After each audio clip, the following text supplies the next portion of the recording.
Crossbones, 1 penny, 2 penny, hot crossbones. If you have no daughters, give them to your son. 1 penny, 2 penny, hot crossbones. Hot crossbones, hot crossbones. 1 penny, 2 penny, hot crossbones.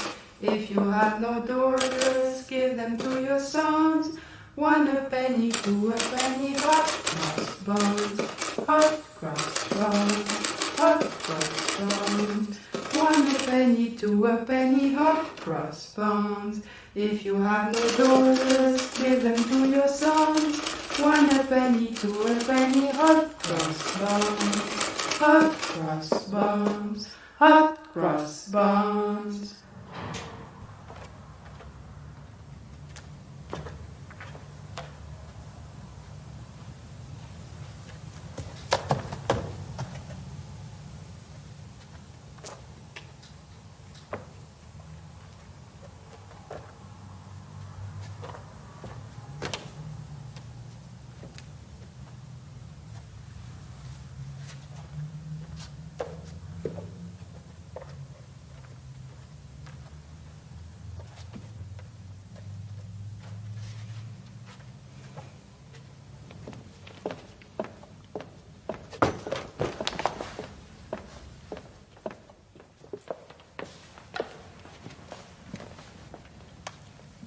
Mes remerciements vont tout d'abord à mon fils, Warren Place, et à sa femme, Margaret, dont l'approbation, le soutien moral et l'aide m'ont encouragé à me lancer dans cette entreprise.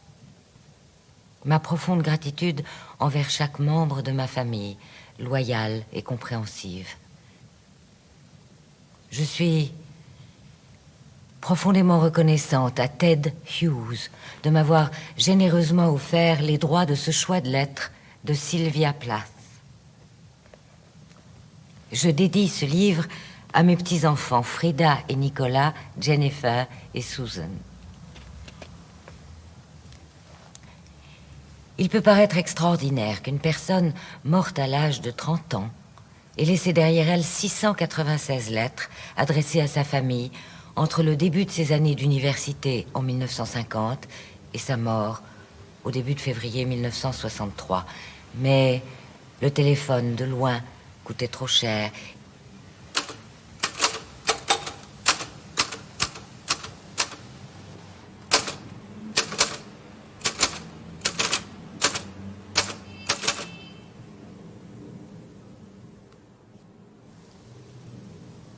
Et Sylvia adorait écrire. Well. Très chère maman, plus que 5 minutes avant minuit, alors je me suis dit que j'allais écrire ma première lettre à la personne que j'aime le plus. Si mon écriture est de travers, c'est que j'ai bu trop de cidre ce soir. Ma chère petite maman, il m'est arrivé la chose la plus complètement divine du monde. Chère maman, je viens de recevoir ta lettre de dimanche. Alors je me suis dit que j'allais t'écrire un mot. Tes lettres sont absolument fascinantes. Elles m'apportent tellement. Ma chère petite maman, je t'embrasse très fort, Sylvie. Pendant toutes ces années, je rêvais de remettre un jour à Sylvia l'énorme paquet de lettres. Je sentais qu'elle pourrait s'en servir dans ses nouvelles et à travers elle se découvrir elle-même. Mon Dieu, quelle belle journée. Mon nez coule toujours, mais avec beaucoup de sommeil et de gouttes dans le nez. À propos, est-ce qu'on suce ces comprimés de pénicilline ou est-ce qu'on les avale avec de l'eau? Je ne veux pas me tuer. Salut, Sylvie. Qu'elle pourrait goûter de nouveau les moments de joie, de triomphe, de chagrin, de crainte. Dire que j'ai presque 18 ans. La vie me glisse entre les doigts comme de l'eau. Peu de temps pour s'arrêter de courir. Faut continuer, comme la Reine Blanche, pour rester au même endroit. Tu comprends quelque chose? Peut-être que tu peux analyser les divagations de ton enfant mieux qu'elle-même. Dans sa prose et dans tous ses poèmes, Sylvia incorporait des éléments de ma vie à la sienne. Aussi, je sens qu'il est important, avant d'aborder le récit de ses jeunes années, de décrire d'abord les miennes. Comme c'est souvent le cas dans les familles américaines dont les racines sont européennes, les nôtres étaient autrichiennes. C'est mon père qui prenait toutes les décisions importantes durant toute mon enfance. Puis, au début des années 20, la catastrophe financière s'est abattue sur notre famille. Mon père, moralement brisé et se blâmant tout à fait injustement pour cette erreur très humaine, a remis la direction des affaires à ma mère. Maman. Mon père parlait 4 langues, mais ma mère et lui ne parlaient qu'allemand à la maison. Moi aussi, je ne parlais qu'allemand, que je me sentais isolée à la récréation, debout, toute seule, dans un coin, à entendre les autres enfants me crier « Ta gueule !» Le cafard m'a prise à la gorge quand je suis rentrée dans ma chambre, nue et vide. Dieu, comme je me suis sentie seule. Un jour, en rentrant à la maison après l'école, j'ai vu mon père et j'ai répondu fièrement à son bonjour par « Ta gueule !» Son visage s'est empourpré, il m'a prise sur ses genoux, il m'a flanqué une fessée. Et moi, pleurant à chaudes larmes, je sanglotais. « Papa, was bedeutet das? Qu'est-ce que ça veut dire ?» Tout ce travail que j'aurais dû faire. Les programmes qui me paraissent si mornes et si insurmontables. Il s'est aperçu que je n'avais pas compris le sens des mots. J'ai maintenant rompu avec ma grande dépression. La première vraie humeur sombre depuis mon arrivée ici. Il était désolé, il m'a prise dans ses bras et il m'a demandé pardon. Et maintenant, j'en arrive au plus palpitant. À partir de ce jour, on n'a plus parlé qu'anglais à la maison. Mon père était notre professeur et ma mère et moi, nous étudions ensemble. Devine de qui me viennent mes $850 pour ma bourse de Smith, de Olive Higgins Prouty. Grand Dieu, c'est à elle que je dois tout ça. C'est un jour d'été, en plein automne. Bleu d'azur, doré, les feuilles tombent. Et me voilà assise ici à l'abri. La chaleur du soleil au-dedans. Et la vie est bonne. De la détresse naît la joie claire et douce. Oh, je sens que j'apprends. En classe de première, l'univers de la prose et de la poésie, anglaise et américaine, a jailli devant moi. J'ai senti l'urgence de lire. Je vivais dans un monde de rêves. On me tire vers des hauteurs et des profondeurs de la pensée que je n'aurais jamais imaginées. Un livre sous chaque matelas, un livre dans la corbeille à linge. Que fait la petite ? Oh, elle est encore en train de lire. Si seulement j'arrivais à faire comme maintenant. Soit l'art même. Je nourrirais mon écriture plus tard, comme les animaux qui font des réserves de graisse et les épuisent dans l'hibernation et le repos. Je m'identifiais complètement au personnage d'un poème ou d'un roman. Si seulement je pouvais être assez bonne pour mériter tout ça. J'ai été envahie d'un désir sans cesse grandissant, celui de révéler à d'autres jeunes gens cet univers merveilleux. Le désir d'enseigner. Je ne supporte pas l'idée d'être médiocre. C'est là que j'ai commencé à rêver d'une éducation idéale pour les enfants que j'espérais avoir un jour. Est-ce que je prépare une carrière ? Mais je déteste ce mot. Ou est-ce que je devrais obtenir un diplôme d'art et de littérature ? Heureusement, ma mère était très encourageante. Elle aussi lisait mes livres de littérature en disant avec entrain, on peut être deux à profiter des études supérieures d'une seule. Je m'en suis parfaitement souvenue le jour où ma fille est allée à l'université à Smith College.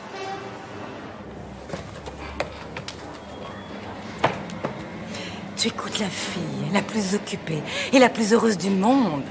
Je viens d'être élue à l'association Alpha Phi Kappa Psi, ce qui est le summum des clubs étudiants de lettres et ce qui est le plus chic à Smith. Et en plus, je crois que l'érudite revue Smith va publier au moins un de mes sonnets en automne. Winston Oden, le célèbre poète moderne, doit venir à l'université en personne l'an prochain. Mais tu t'imagines disant, j'ai Oden comme professeur, ta fille heureuse, Séville. Après mon diplôme, j'ai décidé d'enseigner pendant 1 an, puis de retourner à l'université pour obtenir une maîtrise. Le docteur Otto Emil Plath était chargé des cours de moyenne allemand. Sur le plan affectif, c'est une période de stérilité. J'avais brièvement rencontré le professeur Plath. C'était un bel homme, distingué, aux yeux d'un bleu extraordinairement vif. Bleu d'azur, doré, les feuilles. Je me souviens très clairement du dernier jour de l'année universitaire. Lorsque je suis allée lui dire au revoir, le professeur Plath s'est mis à jouer avec son stylo sur son bureau pendant quelques instants. Le professeur Haskell et sa femme l'avaient invité à passer le week-end suivant dans leur ferme. Si j'acceptais de me joindre à lui, il en serait très heureux. Mon cavalier, hier soir, avait l'air plutôt vieux. J'ai beaucoup appris sur Autoplast ce week-end-là. Je me sens coupée de toute l'humanité. À ma stupéfaction, il m'a appris qu'il était marié depuis 14 ans. Je ne sais même pas comment je vais tenir une seule semaine. Lui et sa femme s'étaient séparés rapidement. J'ai tellement de cafard que je n'ai qu'une envie. Poser ma tête sur ton épaule et pleurer. S'il venait à se lier sérieusement avec une jeune femme, maintenant, il obtiendrait le Mon divorce. visage est un désastre. Il pensait que mon mémoire prouvait que nous avions beaucoup en commun. Et il Mon dit bronzage est parti. qu'il aimerait me connaître mieux. Mes yeux sont cernés. Si j'étais jolie, ce serait moins grave. Les garçons sont complètement secondaires dans ma vie actuelle. Je constate chez moi une totale insensibilité en ce qui concerne les sentiments. Tout ce que j'essaie de faire, c'est de garder ma tête hors de l'eau. Les émotions sont plus ou moins absentes ou dormantes pour le présent. Tant mieux, une distraction de moins. Et notre amitié s'est développée, approfondie. Nous nous sommes mis à rêver à des projets qui nous engageraient tous les deux. Entre autres, l'observation de la nature, les voyages, écrire. La vie paraît si brillante quand on est reposé en forme. J'ai eu le plaisir d'enseigner jusqu'en 1932, lorsque nous nous sommes mariés, Otto et moi, à Carson City, dans le Nevada. T'as suivi, désemparée. Puis je cédais à mon mari, qui souhaitait que je devienne maîtresse de maison à plein temps. Chère maman, j'étais en train de discuter dans ma chambre avec une fille vraiment adorable. C'est une des personnes avec qui je peux vraiment parler. Expliquant l'infortune et l'humiliation de ne pas avoir de garçon pour sortir ce week-end. Oh, Bill m'avait invité, mais j'avais refusé. Il n'est pas mon style. Pas une étincelle. Quand le téléphone a sonné, et c'était Louise. 3 garçons venaient de débarquer. Est-ce que je voulais sortir ce soir? Je me suis habillée à toute allure, tout en professant avec fureur qu'il ne faut jamais se suicider, parce que quelque chose d'inattendu arrive toujours. Et voilà que je tombe sur un amour. Mais je suis maintenant dans une de ces formes. Ce qu'un homme peut faire. Je t'embrasse, Sylvie. Dès que j'ai été sûre d'être enceinte, je me suis mise à lire des livres de puériculture. Je me vouais totalement au désir d'être une bonne épouse et une bonne mère. Ce qu'un homme peut faire. Je pratiquais tranquillement l'allaitement libre, considéré maintenant comme progressiste, mais qui passait pour démodé dans les années 30. Mes 2 bébés ont été bercés, câlinés, endormis, avec des comptines et des chansons, et pris dans les bras quand ils pleuraient. Chère maman. Sylvia est née le 27 octobre 1932, un bébé de 4 kilos, en pleine santé, et à un déjeuner, le jour même. Son père déclarait à ses collègues « Je désire encore une chose dans la vie, un fils. Dans 2 ans et demi. » Warren est né le 27 avril 1935, avec 2 heures seulement de décalage sur l'horaire prévu. Et Otto a été salué par ses collègues comme l'homme qui obtient ce qu'il veut quand il veut. Chère maman. Mes rêves de tenir table ouverte pour les étudiants, les universitaires, ne se sont pas réalisés. Tout a été sacrifié au manuscrit. Un traité sur les sociétés d'insectes. Je mesure 1m72. Nous y avons travaillé tous les deux. Je pèse 62 kilos. Je faisais les lectures, je prenais des notes. Je me suis donné tant de mal. Puis lui remaniait en ajoutant ses propres notes. Puis il me remettait le manuscrit pour que je lui donne sa forme définitive. Otto tenait absolument à s'occuper du budget du ménage, jusqu'à l'achat du poisson, de la viande, des légumes. La différence d'âge entre nous et le niveau d'études d'Otto supérieur au mien le conduisait tout naturellement à adopter une attitude de légitime domination. Au bout d'1 an de mariage, j'ai compris que si je voulais avoir une maison paisible, et je le voulais, je n'avais qu'à faire un effort de soumission, bien que ça n'ait pas été dans ma nature. Physiquement, je veux un colosse. Mais intellectuellement, je veux un homme qui ne soit pas jaloux de mon pouvoir de création. Les études supérieures et les voyages à l'étranger ne vont pas être entravés par des gamins braillards qui vous pompent le sein. J'ai contrôlé judicieusement ma sexualité et tu n'as pas du tout à t'inquiéter pour moi. Les conséquences d'aventure me priveraient de ma liberté et de mon indépendance de création. Et je n'ai pas l'intention d'en être privée. Baiser, Sylvie.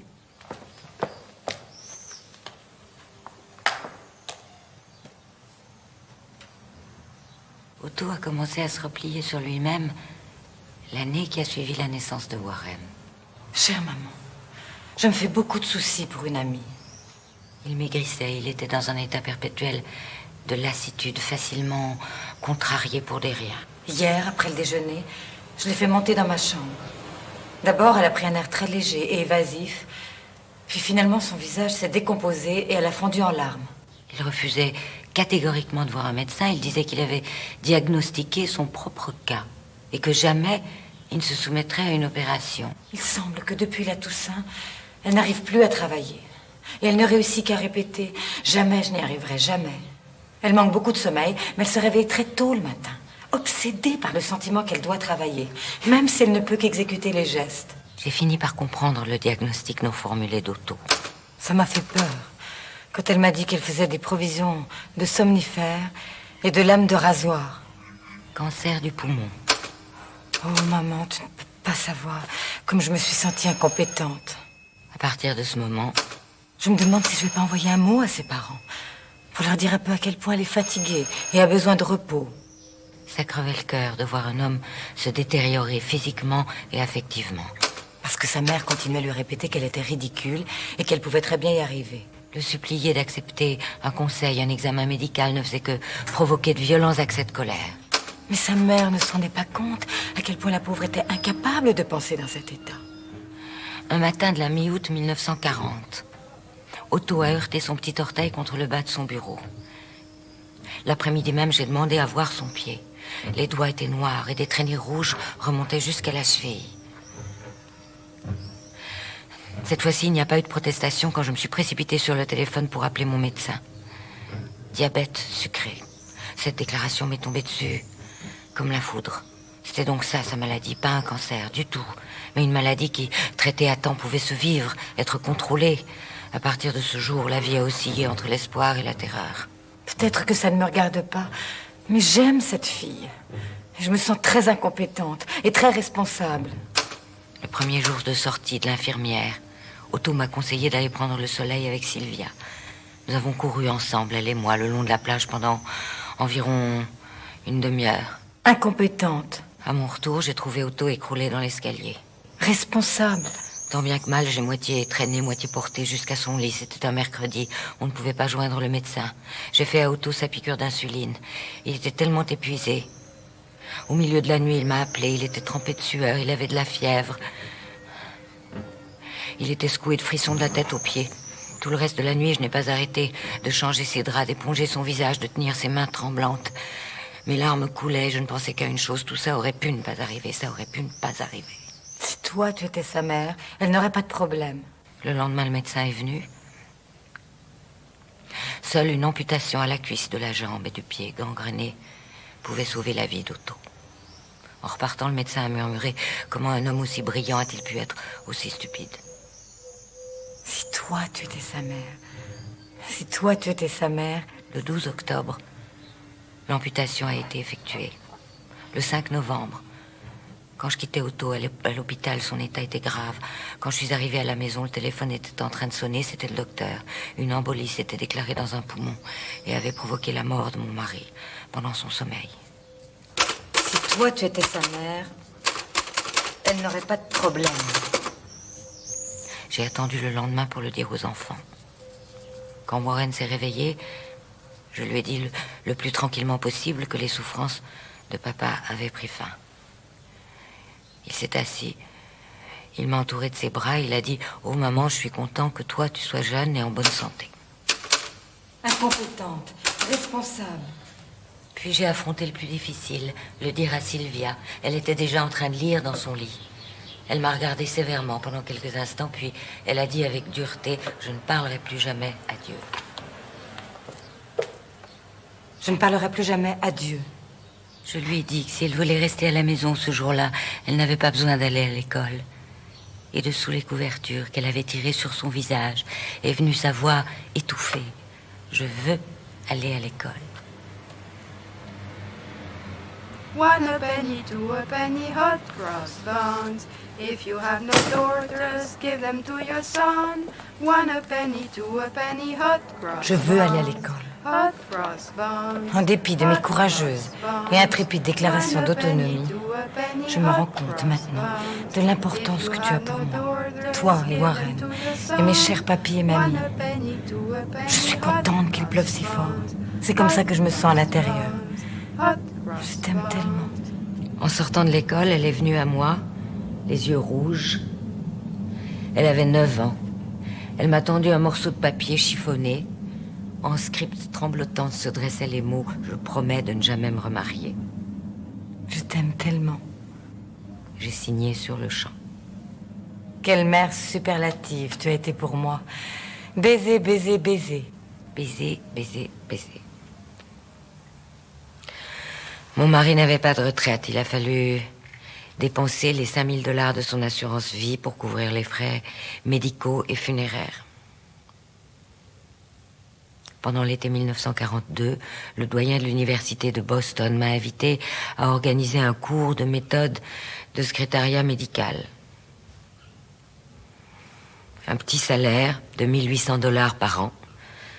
C'était une providence. Je veux que tu ne t'inquiètes de rien, maman. J'apprends beaucoup. Maintenant que les 20 années les plus dures de ta vie sont passées, tu mérites d'en retirer tous les profits possibles. Postscriptum. Je vais devenir adulte par secousse, il semble. Aussi, ne ressens pas mes douleurs de croissance par procuration, ma chérie.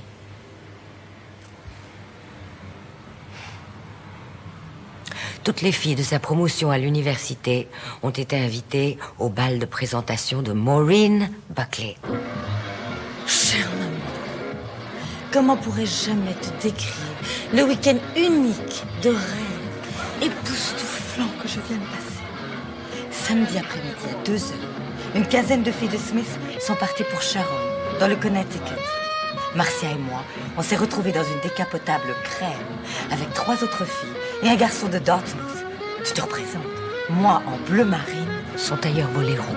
et mon éternel manteau brun, blotti sur le siège arrière d'une voiture décapotée, Blotti. filant à toute vitesse pendant 2 heures ensoleillées à travers la plaine vallonnée du Connecticut. Les arbres croulaient de feuillage, les collines du sumac cramoisi, d'érables jaunes, de chênes écarlates tourbillonnaient en arrière. Un soleil de fin d'après-midi au-dessus. C'était presque plus que je n'en pouvais supporter. Vers 5 heures, la voiture s'est engagée doucement dans la grande allée qui conduit à la demeure. Mon Dieu, des pelouses immenses, Des arbres énormes sur une colline. une vue de la vallée, au lointain des verts pâturages, Des feuilles oranges et jaunes. le camion d'un traiteur qui déchargeait du champagne derrière la maison. Du champagne. Nous avons traversé le hall, accueillis par 1000 salons, des objets d'art rares, des meubles d'époque. Marcia et moi, et John Strong, Une fille formidable.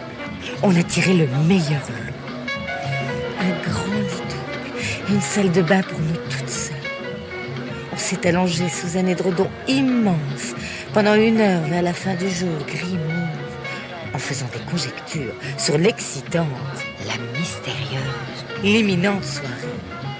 Marcia, John et moi fûmes conduites dans une grande Et noire. Cadillac au restaurant où un buffet délicieux était servi.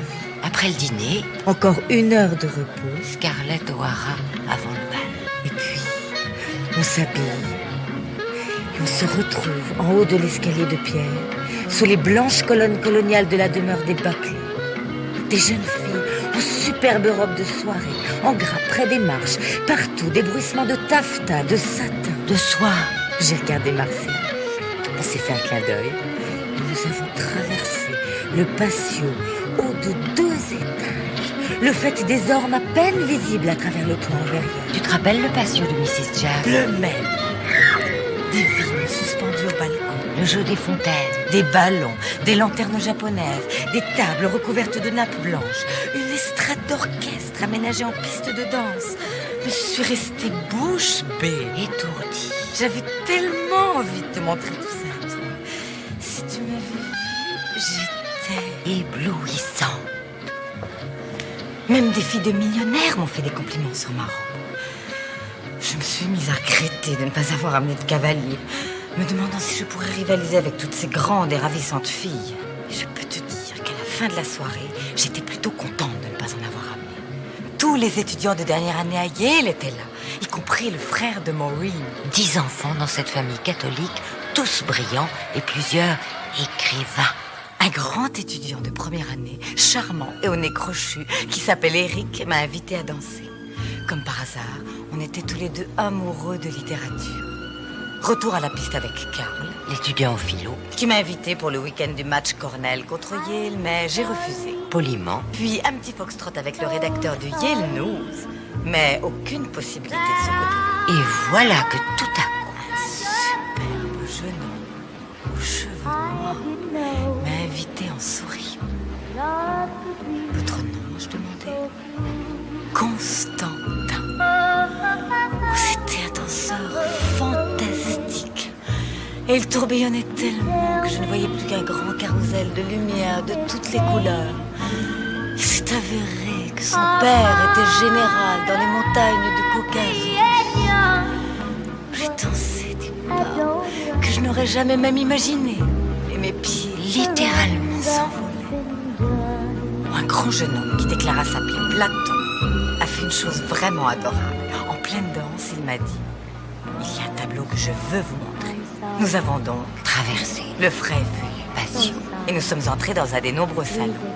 Et au-dessus de la cheminée, il y avait un Botticelli. Madame, Et vous me faites penser à elle, il a dit. j'en ai été vraiment touchée. Tu te rends compte? Faire la connaissance de gens si fascinants, si intelligents et si cultivés. Et le comble pour finir, mon Constantin m'a de nouveau invité. Et nous avons dansé. Et dansé. Et à la fin, Nous étions si échauffés, si essoufflés, que nous sommes allés nous promener sur la pelouse. La nuit était douce. les étoiles, les arbres immenses et sombres, Et alors devine, nous avons... dansé des valses de Strauss. Si tu nous avais vus plonger, tourbillonner Sur l'air, avec la musique qui nous parvenait de la maison. faible et lointaine. Imagine, par une nuit pareille, Qu'un homme superbe et délicat, te baise la main. et te dit Combien? tu es belle. Et je lui ai demandé Ce qui arrivait. quand une femme vieillissait et que sa beauté physique se fanait, et il a répondu de sa belle Et liquide. voix, mais elle sera toujours belle pour l'homme qu'elle aura épousé, espérons-le. Je lui ai demandé si je pouvais lui dire mon poème favori. Je l'ai fait. Et il l'a vraiment aimé. Oh, mais si tu avais pu entendre comme il parlait merveilleusement. De la vie et du monde. Imagine, je lui ai dit de ne pas s'étouffer dans mes longs cheveux. Et il a dit, Quelle mort exquise. peut-être que tout ça paraît absurde et très bête, mais Jamais, je ne me suis exprimée aussi clairement et lucidement. jamais je n'ai senti. Une complicité si chaleureuse. Oh, il y a une soudaine exaltation. Être femme. Quand un homme vous embrasse l'épaule et vous dit, vous êtes charmante. Et belle, Et le plus important de tout, intelligente. 5 heures sonnaient quand je suis tombée au lit près de Marcia. J'ai rêvé. Des rêves exquis. Ah, mon Dieu, quel luxe. De retour ici, Je n'arrive pas à regarder la morte réalité en face. Je continue à valser, à tourbillonner. avec Eric, Platon et mon totalement charmant, Constantin, sous les lanternes japonaises entrelacé avec des centaines de et lunes, des feuillages sombres, avec la musique qui se répand et retentit encore dans ma tête. Oh, mais si tu avais pu être là, mon esprit. si tu avais pu être là pour me regarder. Il faut que je travaille, que je travaille. Mes cours sont effrayants. Je n'arrive pas à suivre. Baiser, Baiser, baiser. Sylvie. Aujourd'hui, j'ai reçu une lettre qui confirme mon job. J'espère vraiment que je vais gagner beaucoup d'argent. Hôtel Belmont, 11 juin 1952. Ton télégramme stupéfiant. M'annonçant les $500 du prix de Mademoiselle Magazine pour ma nouvelle Un dimanche chez les Minton. Est arrivé juste au moment où j'étais en train d'astiquer les tables de l'intérieur sombre de la salle à manger du Belmont. J'étais si excitée que j'ai hurlé, que je me suis littéralement jetée dans les bras de la serveuse en chef, qui pense sans doute que je suis complètement folle. En tout cas, ça ne pouvait pas tomber à un meilleur moment. En plus, je venais d'apprendre que puisque je suis tout à fait sans expérience, je n'aurais pas le droit de travailler dans la salle à manger principale, mais dans la salle annexe. Là où mangent les directeurs et les huiles de l'hôtel. Donc, les pourboires rapporteront sûrement beaucoup moins. Je commençais à m'inquiéter pour l'argent quand ton télégramme est arrivé. Mon Dieu, dire qu'un dimanche chez les Minton est l'une des 2 seules nouvelles gagnantes qui seront publiées dans un grand magazine national chic. Ma première pensée a été, maman va pouvoir garder ses économies et s'acheter quelques jolis vêtements ou faire un voyage extra spécial ou quelque chose comme ça. En tout cas, moi, je me paye un manteau d'hiver et un tailleur extra spécial aux frais des Minton. Sylvia et moi étions toutes les deux plus à l'aise en écrivant les mots de l'affection, de l'estime, de l'amour, qu'en les exprimant de vive voix. Dieu merci pour ce qu'est d'écrire, nous l'avons fait. Tout va mieux, maintenant que je n'ai plus à paniquer pour des questions d'argent. Je me retenais de parler. Même si j'ai les pieds en bouillie. Parce que, après cette première semaine, comme elle avait bientôt 20 ans, et que je laisse tomber 20 plateaux, j'aurai la plage, des garçons pour m'apporter de la bière, du soleil. quand je lui disais mon admiration, elle répondait... Et des copines jeunes et gaies. Oh, bien sûr, toi, tu trouves toujours que je suis formidable et même jolie. Quelle vie! Parce que tu es... Ta pauvre cinglée de fille, Sylvie. ma mère. Malgré la tentation d'être lâche et de m'enfuir jusqu'à la maison en rampant, j'ai pris la résolution de tenir le coup pendant un bon mois d'essai. Ne t'inquiète pas, maman, mais surtout, envoie-moi des petites doses de conseils de temps à autre. 17 juin 1952. Chère maman, ça fait 1 semaine que je suis ici et je suis en train de fêter cette belle journée bleue en passant mon heure de liberté du matin sur la plage. Inutile de te le dire, je suis dans une humeur un peu plus optimiste que lorsque je t'ai écrit. J'ai même une idée de nouvelle pour la revue 17 ans, qui s'appellerait, titre ô combien approprié, La serveuse de la salle annexe. J'ai même une héroïne appelée Marley, qui est naturellement moi. Je devrais pouvoir m'y mettre d'ici quelques jours. Et te l'envoyer à toi taper et à déposer à la Société des auteurs. Oh, comme j'aimerais être admise au séminaire d'été pour les écrivains à Breadloaf. Mais ça, c'est sûrement un rêve. Parce que d'habitude, ce sont toujours les garçons qui gagnent ce genre de choses. Et mon style a encore beaucoup besoin de mûrir. Quant à la salle annexe, je me dis que c'est un sale moment à passer et que je le mérite. Quand je pense à toutes mes bonnes fortunes, gagner des prix, aller à Smith, et ce que les autres pensent de moi, je n'en ai rien à faire. Du moment que je suis toujours polie, aimable et accorte. Je vous embrasse tous, Sylvie, votre philosophe de la salle annexe. 25 juin 1952. Rien qu'un mot pour te faire savoir que je suis encore en vie. Jamais, il me semble, le travail ne m'a autant épuisée. Malgré tout, je garde mon époustouflant sens de l'humour et j'arrive la plupart du temps à rire. J'ai décidé catégoriquement de rentrer à la maison le 10 août. Ça fera 2 mois que j'aurai passé à faire l'esclave pour $200. Et j'aurai besoin d'un bon mois pour récupérer physiquement et moralement. Vu l'importance et l'exigence de mes fonctions à l'université, je ne peux pas me permettre de craquer. En ce moment, je suis tout le temps tellement fatiguée que je n'arrive plus à assimiler quoi que ce soit, excepté la manière dont les gens veulent leurs œufs au petit déjeuner. Ta Mûrissante Sylvie.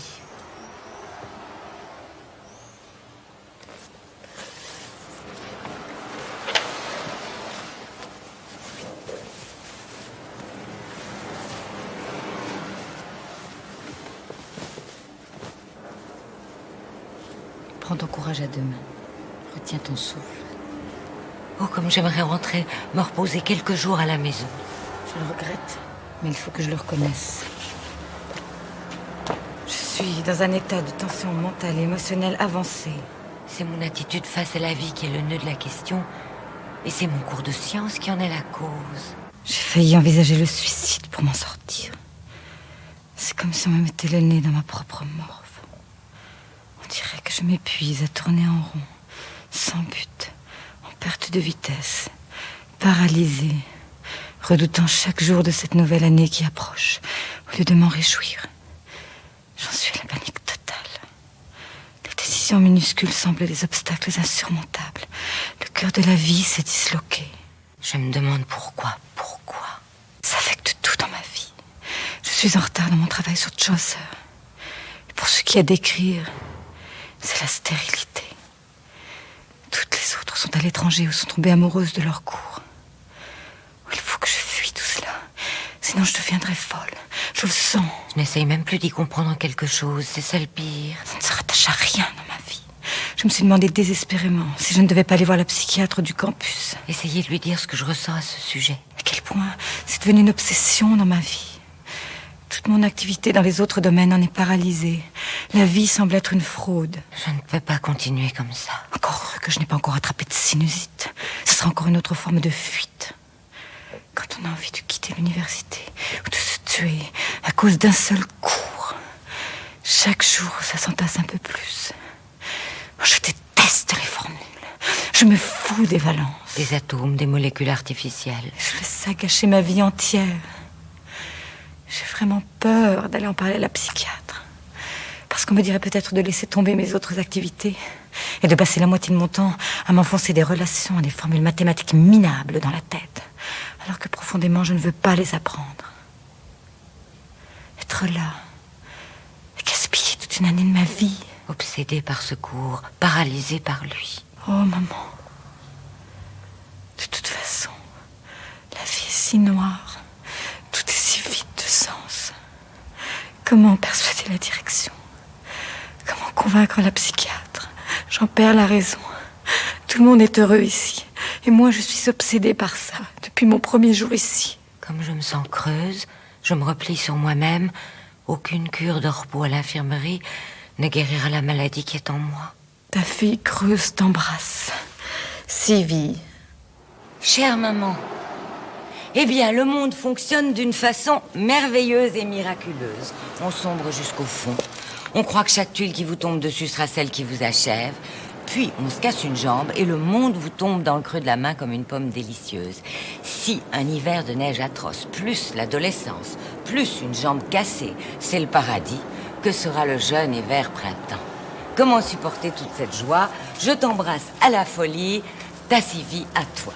Aujourd'hui, j'ai fait couper mes trop longs cheveux pour être coiffée juste comme il faut, en page tout lisse. Et pour $12,95, je me suis offert la plus classique des paires d'escarpes à argent. Avec mes boucles d'oreilles et mon collier en brillant, j'aurais sûrement l'air d'une princesse d'argent. Mon Dieu, comme j'aimerais gagner le concours de Mademoiselle Magazine. Le New-Yorker m'a renvoyé 3 poèmes. Aujourd'hui, Mademoiselle m'a renvoyé mon manuscrit. Je ne vois pas comment j'aurai la moindre chance de réussir si je me contente d'écrire une ou deux nouvelles sans jamais les repenser ou les adapter sur mesure à un marché spécifique. Pour la poésie, je vise le New-Yorker et pour les nouvelles, le Ladies' Home Journal. Meilleurs vœux d'anniversaire. Mon cadeau est la nouvelle suivante. Le Harper's Magazine a eu la bonté d'accepter 3 poèmes pour $100 en tout. Mademoiselle Magazine a envoyé $10 parce que c'est la 3e fois que je suis sélectionnée. Je t'embrasse très fort, Sylvie. Je te dédie mon triomphe de Harper's. À toi, la personne que j'aime le plus. Tu les entends, les critiques disant oui, elle a été publiée dans Harper's.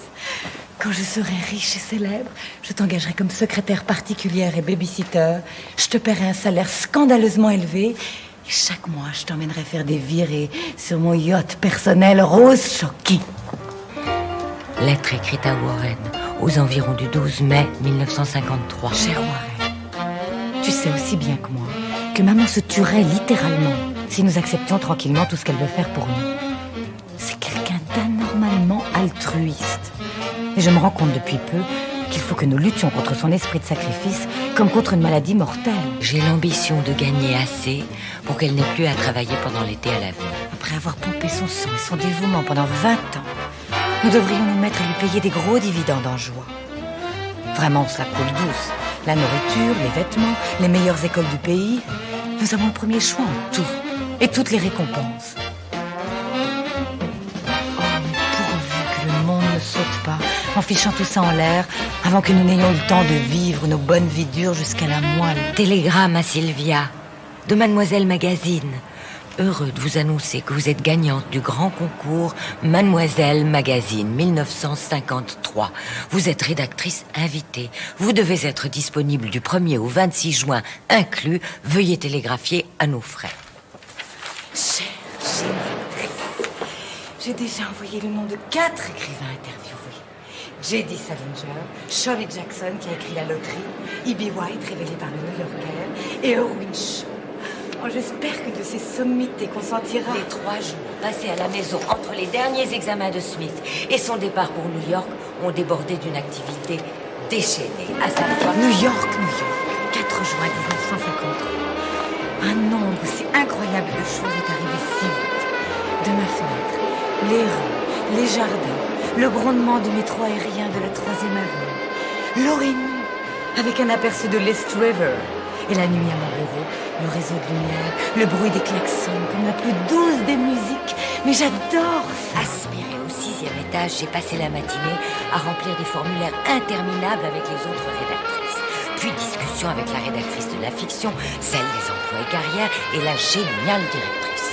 L'après-midi, j'ai corrigé quelques petites rimes, puis désignation des postes. Je suis nommée rédactrice en chef. Sur le moment, j'ai été très déçue de ne pas être nommée rédactrice de la fiction, mais maintenant, je vois tout ce que mon travail recouvre.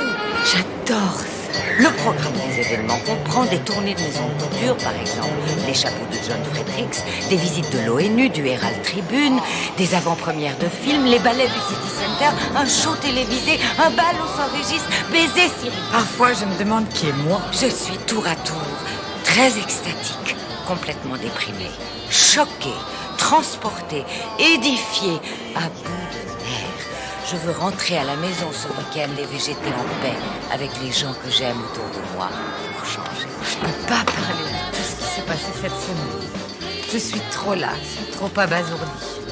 En l'espace de 6 jours, j'ai visité la seconde agence de publicité du monde, la télévision. J'ai entendu des discours.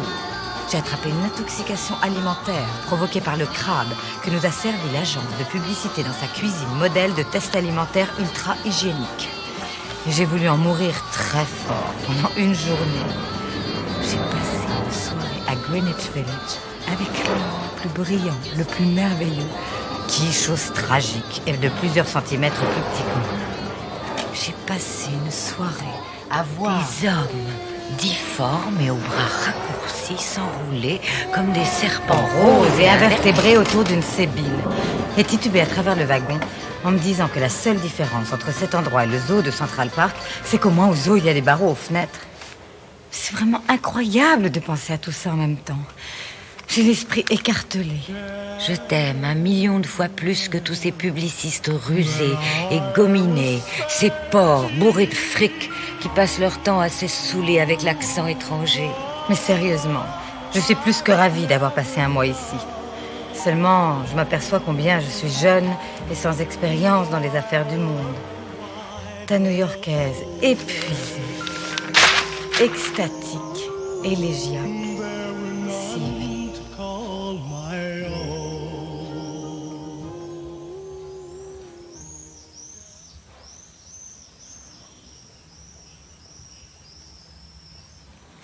Après son séjour à New York, c'est une Sylvia morne et fatiguée que nous avons accueillie, ma mère et moi. Je redoutais de lui annoncer la nouvelle qui était arrivée le matin même. Elle n'était pas admise au séminaire d'écriture de nouvelles que Frank O'Connor dirigeait cet été-là. Je savais qu'elle prendrait ça pour un rejet de sa compétence ou même de son potentiel comme écrivain, malgré toutes les récompenses littéraires, toutes les publications qu'elle avait à son actif. À ce moment précis de sa vie, réussir à écrire des nouvelles était son but ultime, et Sylvia exigeait trop d'elle-même.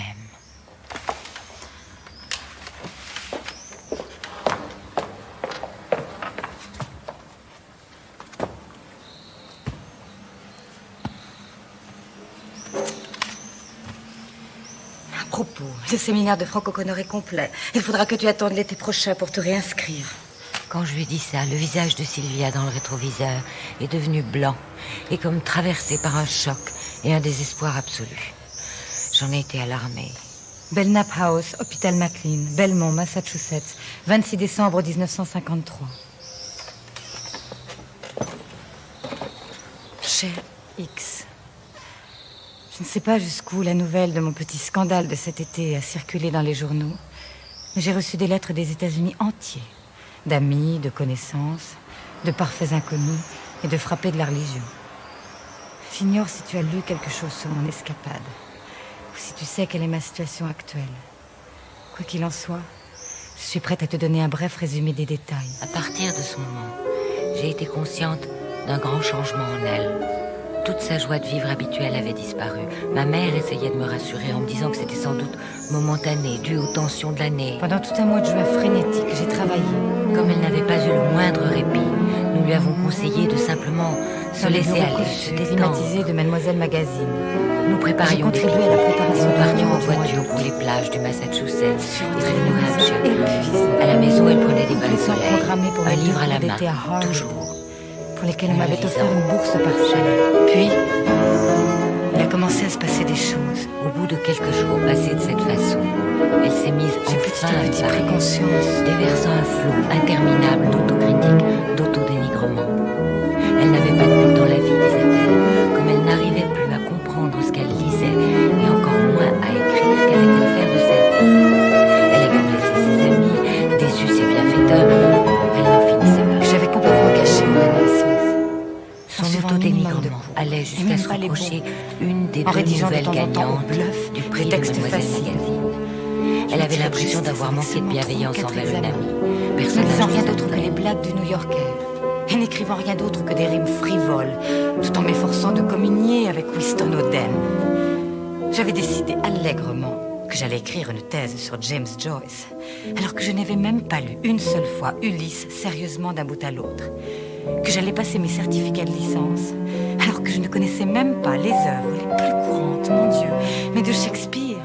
Et le pompon, c'est que toutes mes amies étaient soit en Europe en train d'écrire des romans, tout en projetant leur mariage pour le mois de juin, soit en train de s'inscrire à la faculté de médecine. Et les un ou deux individus de sexe mâle que je connaissais, ou bien se révélaient être des génies au sein de l'adversité, ou bien ne seraient pas, avant une bonne dizaine d'années, sur le marché de l'amour du genre légal. Il s'apprêtait à voir le monde et toutes les femmes fatales qu'il contient avant de sacrifier à la félicité conjugale. Sylvia a décidé de ne s'inscrire à aucun des cours du trimestre d'été de Harvard. Bref, pour résumer, mes réactions aux problèmes qui se posaient dans l'immédiat, puis dans un effort pour se ressaisir la pensée qu'une sorte d'activité d'économiser quelques quelques centaines de dollars en restant à la maison, tout son été. d'écrire, d'apprendre la sténo, et de déjouer finement l'échec du séminaire d'été. Son plan était, Tu sais le genre, vivre de création et d'eau fraîche. 1 heure chaque matin afin qu'elle puisse trouver un emploi pour subvenir à ses besoins d'écrivain si tant était qu'elle écrive de nouveau un jour. Un matin, que je n'oublierai jamais, j'ai remarqué des plaies mal cicatrisées sur ses jambes. La vérité, c'est que j'avais compté être admise au séminaire de Frank O'Connor à Harvard. À mes questions horrifiées, elle a répliqué « Oh, je voulais voir si j'avais le cran ». Puis, elle m'a saisi la main. La sienne Quelques était autres brûlante. milliers d'écrivains, plutôt brillants, avaient compté sur la même chose. Donc je n'ai pas été admise. Puis elle s'est écriée Alors avec passion. dépitée, Ah, maman, j'ai décidé que si je ne pouvais pas écrire toute seule, c'est que je ne valais rien de toute façon. C'est avéré que non seulement j'étais incapable d'apprendre un seul régulier de sténo, mais que je n'avais pas non plus la moindre petite chose à dire. nous mourrons ensemble. Je Dans l'ai le prise domaine dans des mes lettres. bras, lui disant qu'elle était Parce que malade, j'étais stérile, épuisée, qu'elle avait toutes les raisons de vivre, sans vécu ni sagesse, et que je veillerais à ce qu'elle le et voie. inculte. Quelques heures plus tard, nous voyions Plus notre j'essayais de médecin, remédier à la situation, et il recommandait les plus conseils j'étais d'un psychiatre. incapable de comprendre un seul mot de notre belle langue. Et un long été commençait, à la recherche d'un secours. Premier psychiatre. J'ai commencé à fréquenter les divans et les cabinets des psychiatres locaux qui faisaient tous la navette avec leur lieu de vacances. Je suis devenue immunisée à une dose croissante de somnifères et sans être hospitalisée, j'ai subi la brève et traumatisante expérience d'électrochocs mal administrés. Il insistait sur le fait qu'une série d'électrochocs serait bénéfique. Je me sentais si seule, si incompétente. Une voisine compatissante nous conduisait, Sylvia et moi, à l'hôpital pour les traitements. C'est elle qui me tenait la main, pendant que nous attendions que Sylvia réapparaisse, car malgré mes supplications, je n'ai pas été autorisée à me tenir à ses côtés. Assez vite, je n'ai eu plus qu'un seul doute à l'esprit. Quand et comment exactement me suicider? Il avait prescrit des somnifères à administrer chaque soir, et que je tenais sous clé dans un petit coffre de métal. La seule alternative à mes yeux était de passer le reste de ma vie dans l'éternité infernale d'un hôpital psychiatrique. Sylvia continuait à me parler sur le J'allais même me ton servir de ma dernière devenant once de très libre agitée arbitre quand elle sentait que la choisir rentrée une fin universitaire nette et approchait. rapide. Je calculais qu'à long terme, ce serait plus charitable et économique pour ma famille. Plutôt que l'incarcération indéfinie d'une fille chérie dans la cellule d'un hôpital psychiatrique. Plutôt que la misère et la déception d'une 60aine d'années de vide mental et de misère physique, je les épargnerai tous en mettant fin à tout, au zénith de ma soi-disant carrière, pendant qu'il restait encore des illusions parmi mes profs, encore des poèmes à publier dans Harper's, et encore un souvenir qui en vaudrait vraiment la peine. Eh bien, j'ai essayé la noyade, et ça n'a pas marché.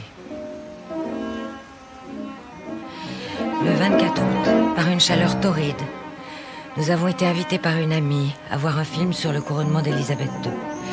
Sylvia a dit qu'elle voulait rester à la maison, mais elle m'a poussée à sortir. Puis, je suis tombée sur la solution finale, la plus simple. Elle avait l'air particulièrement en forme ce jour-là. Ses yeux brillaient, ses joues étaient colorées.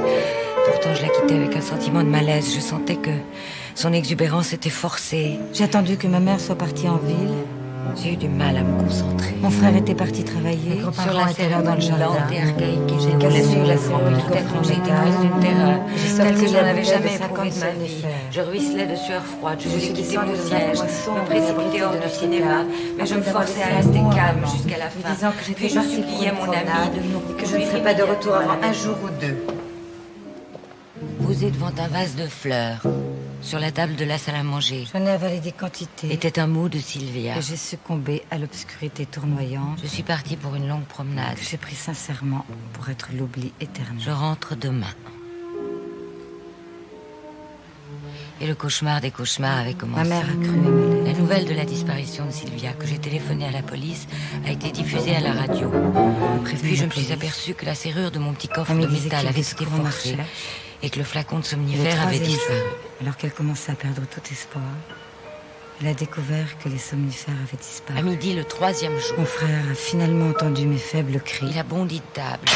Appelle Un une cauchemar ambulance. de faisceaux lumineux, de voix inconnues, de Il avait grosses trouvé sa sœur en train de reprendre conscience dans un réduit situé en dessous de la chambre à coucher Il y d'Henri. a une véritable haine envers les gens qui ne voulaient pas me laisser mourir, mais qui au contraire essayaient de me ramener de force dans l'enfer d'une existence sordide et dépourvue de En sens. quelques instants, on l'a transportée dans l'ambulance. Nous l'avons suivie jusqu'à l'hôpital. Quand j'ai été autorisée à la voir, elle avait sous l'œil droit une vilaine plaie et une forte enflure. Et ses premiers mots étaient pour gémir. Ah non. Quand je lui ai pris la main pour lui dire combien nous nous réjouissions qu'elle soit en vie, combien nous l'aimions, elle a répondu faiblement. C'était mon dernier geste d'amour. Je n'entrerai pas dans les détails qui ont comporté 2 semaines accablantes à l'hôpital Newton-Wellesley, 2 semaines. exhibées aux regards curieux de toutes les élèves infirmières et des gens qui passaient.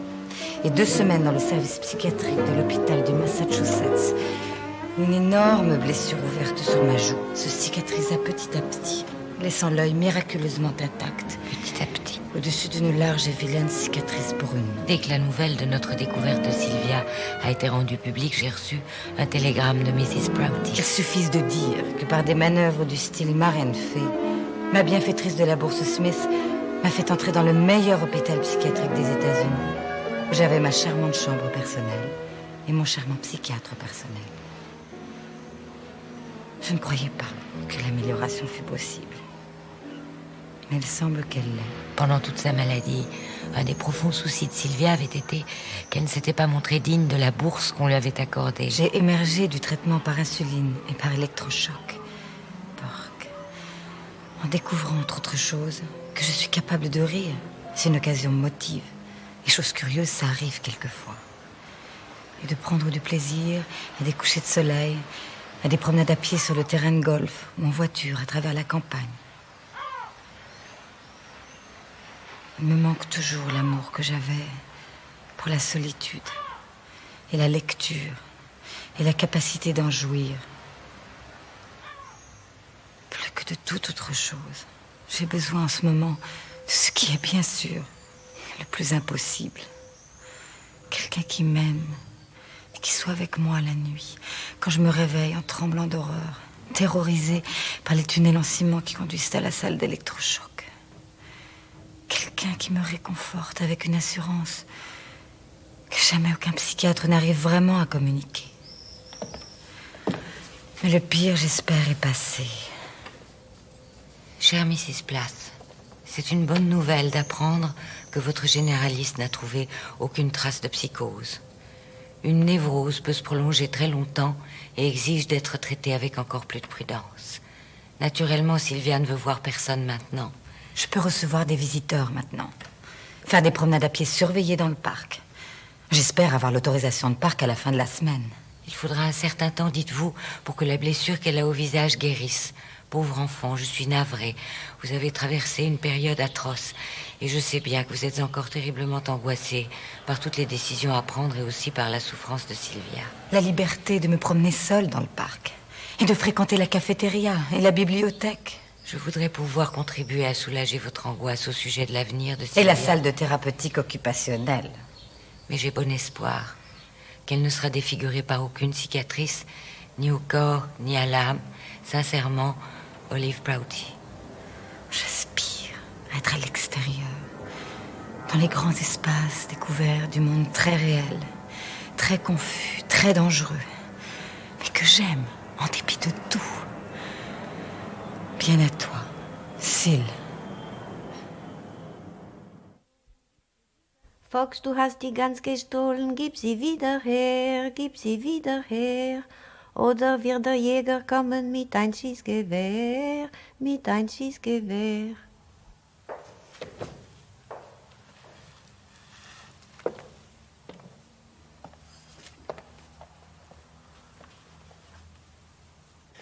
Rebonjour. Où commencer? J'ai l'impression de marcher dans un rêve.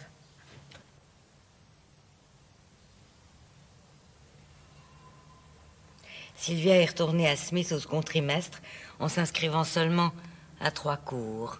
Inutile de dire que c'est franchement merveilleux d'être de retour.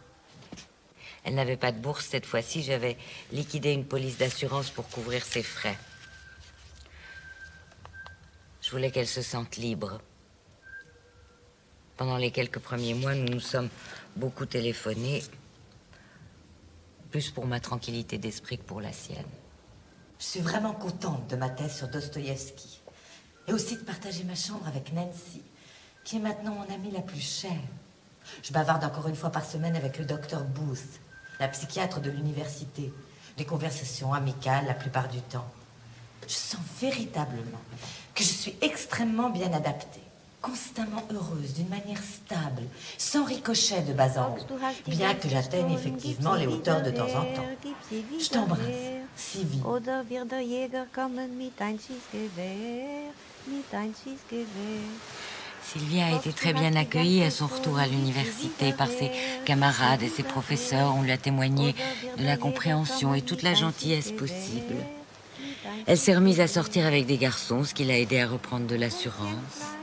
Elle disait qu'elle s'amusait avec insouciance et hédonisme. Je suis tellement heureuse. Smith vient de me voter une bourse de $1250.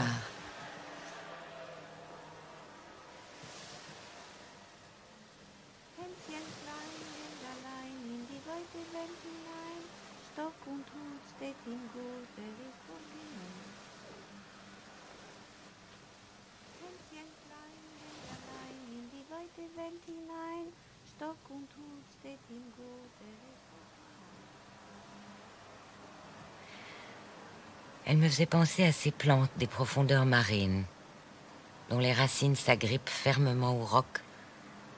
Mais la plante elle-même oscille dans une direction, J'aurai la joie et l'honneur d'apprendre. puis dans une autre, au gré des courants changeants qui passent au-dessus Intéressante lettre de... et autour d'elle.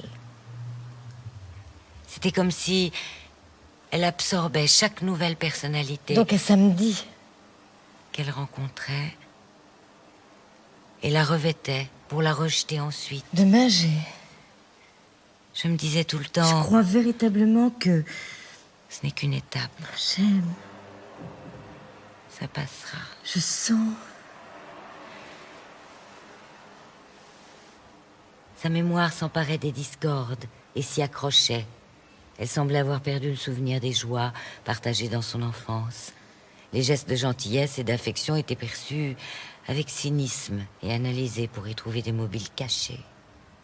Puis périodiquement, à notre grand soulagement, son optimisme reprenait le dessus et elle nous inondait de nouveau de son affection. L'ulcère qui m'était venu pendant la maladie de mon mari était resté en sommeil jusqu'à la dépression de Sylvia. Pour tenter d'en guérir de nouveau, je suis entrée à l'hôpital de Wellesley. Sylvia a téléphoné et a dit à l'infirmière que la nouvelle qu'elle avait à m'annoncer m'aiderait à guérir plus vite que tout le reste. On lui avait attribué une bourse d'études Fulbright pour aller à l'université de Cambridge en Angleterre. Quelle chance! Ça m'encourage tellement. On guérit vite.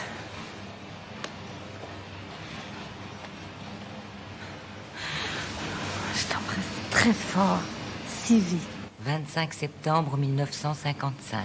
Chère maman, Londres est tout simplement fantastique. Oh maman, chaque petite rue ici est chargée de traditions et je sens littéralement la paix, la retenue, l'absence de précipitation qui règne ici depuis des siècles et des siècles. Les journées sont généralement grises, dans une lumière brumeuse. Et les paysages verdoyants, Dans la brume argentée. comme des tableaux de Constable.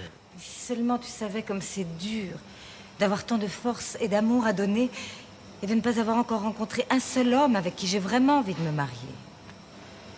Je ne sais pas comment je pourrais supporter de rentrer en Amérique si je ne suis pas mariée. Finalement, nous passons des parcelles si petites de nos vies avec ceux que nous aimons.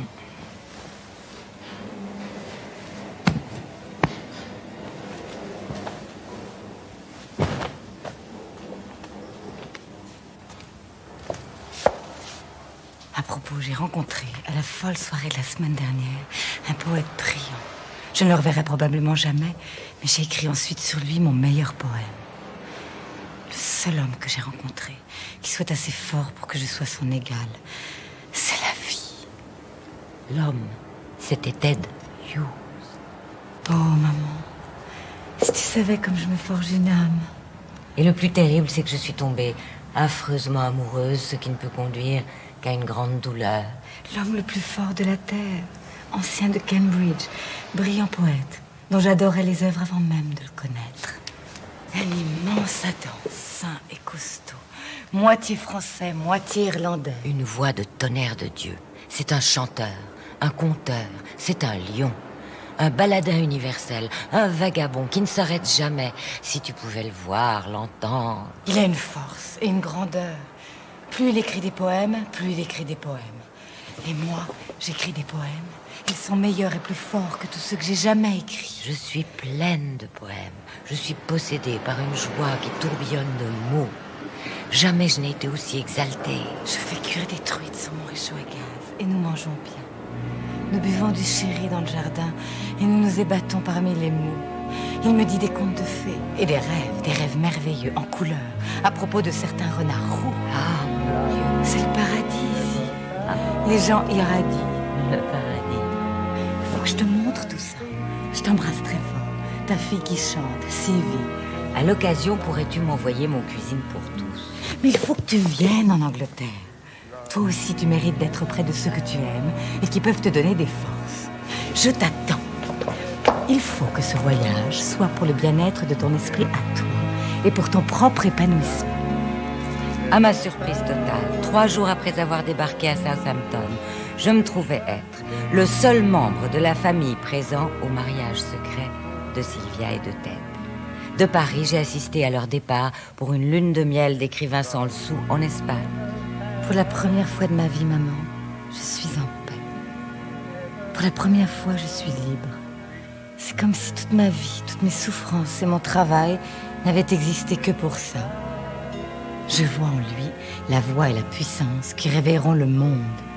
tout comme il voit clair dans mes poèmes à moi, et travaillera à faire de moi une femme poète qui laissera le monde pantois. Tout comme il voit clair dans mon caractère, et ne tolérera aucune faille qui m'éloigne du meilleur de moi-même. Mrs. Ted Hughes, Mrs. Edward James Hughes, Mrs. E.J. Hughes, Mrs. Otto-Émile Plath. Au printemps, la nouvelle m'annonçant que le premier recueil de poèmes de Ted était accepté était suivie de celle m'annonçant que Sylvia était nommée professeure de littérature de première année ici, à Smith.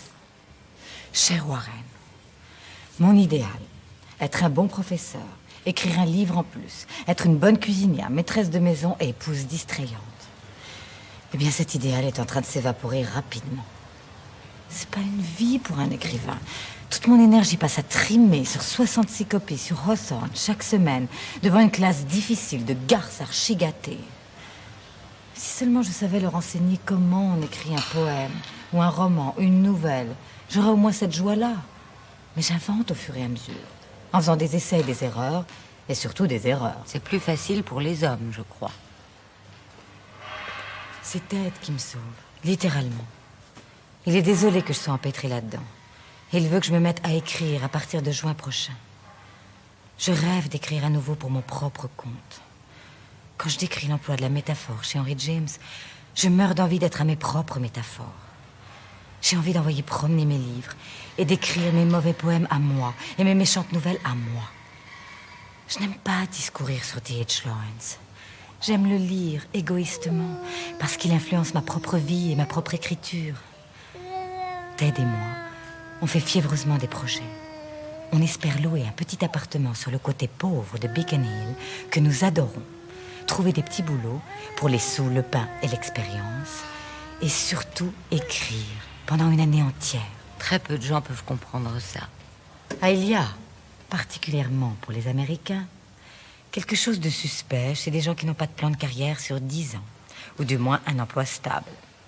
Nous avons découvert ça en essayant d'obtenir du crédit dans un magasin du quartier. Pour l'administration, nous ne correspondions à aucune des catégories de jeunes couples américains. J'avais un emploi, Ted n'en avait pas, nous ne possédions pas de voiture, nous n'avions pas de compte courant, nous n'achetions pas de meubles à crédit, pas de télé. Quand nous serons riches et célèbres, notre œuvre justifiera notre vie.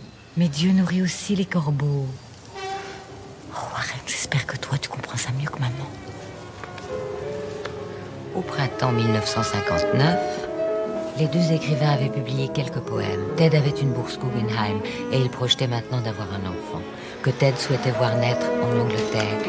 Sylvia approuvait cette décision. Cher Warren, Ted et moi. Le jour de leur départ, Sylvia portait ses cheveux en une longue natte dans le dos et un petit bonnet de laine rouge sur la tête. Elle avait l'air d'une collégienne. Au moment où le train partait, Ted a crié « Nous reviendrons, dans 2 ans. » Chère maman, je viens de traverser une période de grand découragement où vous m'avez beaucoup manqué.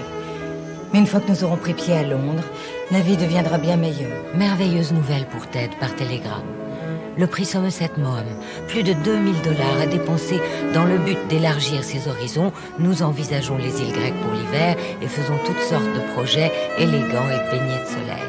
Le premier éditeur anglais à qui j'ai envoyé mes poèmes a répondu dans la semaine en les acceptant. Émerveillement des émerveillements.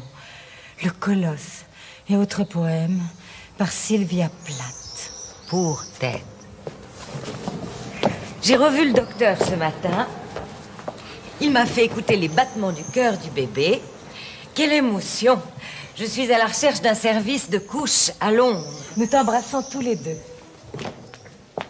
1er avril 1960, vers 3 heures du matin, le téléphone sonnait à mon chevet. « Maman !» dit une voix frémissante. « Sylvia !» m'écriai-je. « Est-ce que c'est Nicolas? Ou Frida Rebecca ?» Oh, Frida Rebecca, bien sûr. Ein Wunderkind, maman. Ein Wunderkind. De là où je suis assise, adossée à mon oreiller, je la vois, fraîche et rose, profondément endormie. Une merveille d'enfant. Naturellement. Elle a mon nez, hélas. Pourtant, sur elle, il a l'air très beau. Jamais je n'ai été aussi heureuse. Ted est resté avec moi tout le temps. Si tu le voyais la bercer, lui chanter des chansons. Elle a l'air si minuscule au creux de son épaule. Ses 4 doigts entourant à peine une de ses phalanges. Déjà, elle montre une drôle d'indépendance de caractère.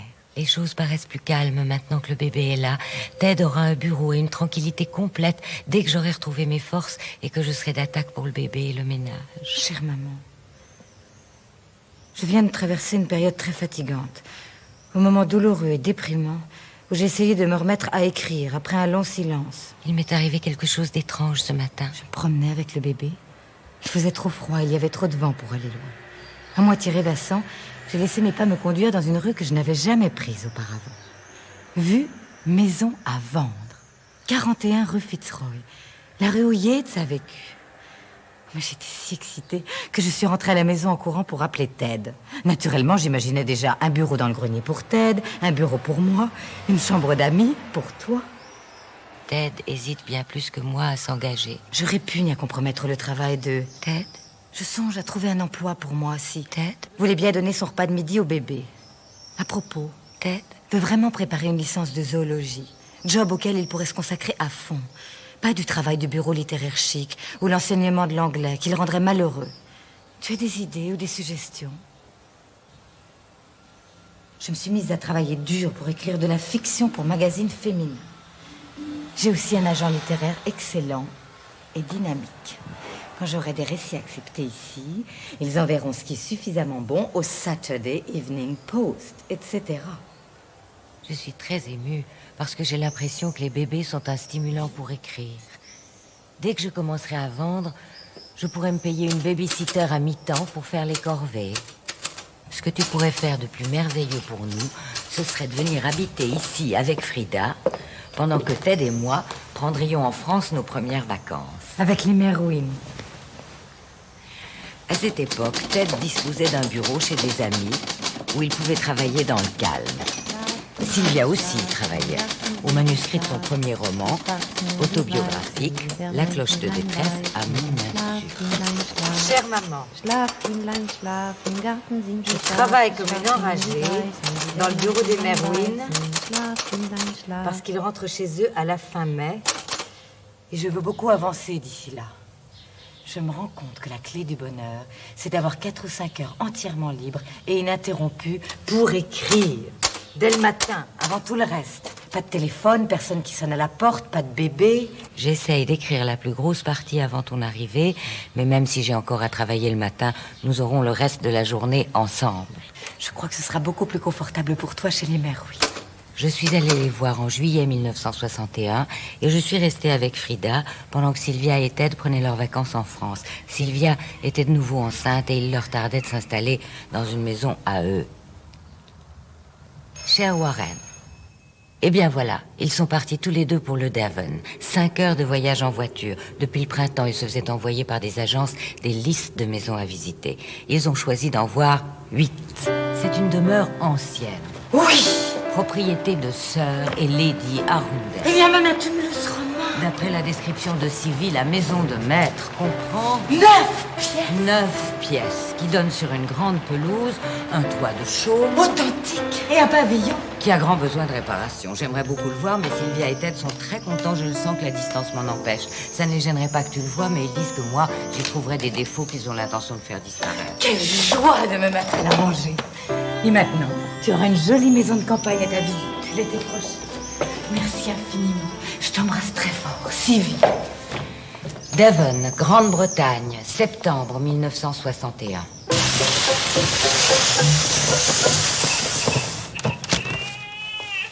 Chère maman, nous avons emménagé jeudi, 100 heures, et avons eu pour le faire une belle journée bleue, chaude et ensoleillée. Depuis, le brouillard nous enveloppe complètement. Mais tant mieux, parce que nous ne faisons que déballer, briquer, peindre et travailler dur. Cet endroit est comme un être humain. Il répond au moindre toucher et devient instantanément beau. J'ai l'esprit qui s'élargit dans tous les sens. Quel endroit merveilleux pour avoir des bébés. Ton gros colis de Noël est arrivé ce matin avec les 2 numéros du Ladies' Home Journal.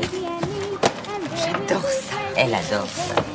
Les recettes des journaux anglais proposent des choses telles que pâté de pain rassis de lard garni de pieds de porc froid ou reste de rôti braisé en gelée. Je suis très déçue parce que nous ne pouvons offrir que des cartes de vœux cette année. Nous sommes obligés de faire très attention pour faire face aux piles de factures. Plombier, électricien, géomètre, avocat, déménageur, chauffage d'appoint, charbon, impôts fonciers, impôts locaux. L'importance sinistre des petites choses. Chère maman, j'espère que tu auras déjà reçu le télégramme de Ted. Notre premier fils, Nicolas Farrar Hughes. Tout au long de l'accouchement, je sentais que ce serait un garçon. Et vers 12:05, pendant que le docteur était en route, ce gros garçon, luisant et bleuâtre, a jailli sur le lit dans un raz-de-marée qui nous a trempés jusqu'aux os, en hurlant de tout son sou. C'était une vision surprenante. Je me suis aussitôt assise et je me suis sentie profondément bien. Pas de larmes, rien. Maintenant, tout est calme dans la maison. Ted réchauffe la tarte aux pommes que j'avais préparée à l'avance pour faire la soudure. Oh, mais comme j'attends ta visite, je meurs d'envie d'1 ou 2 jours de sortie en tête-à-tête avec Ted. Nous arrivons tout juste à nous apercevoir par-dessus les montagnes de couches et les exigences des bébés. Dis à Warren de se trouver une grande maison avec une chambre à coucher insonorisée s'il a un bébé, lui. J'ai tellement envie de printemps. L'extase qui a suivi la naissance de Nicolas. Ses yeux sont d'un bleu ardoise foncé. La floraison de leur jardin après un long et âpre hiver.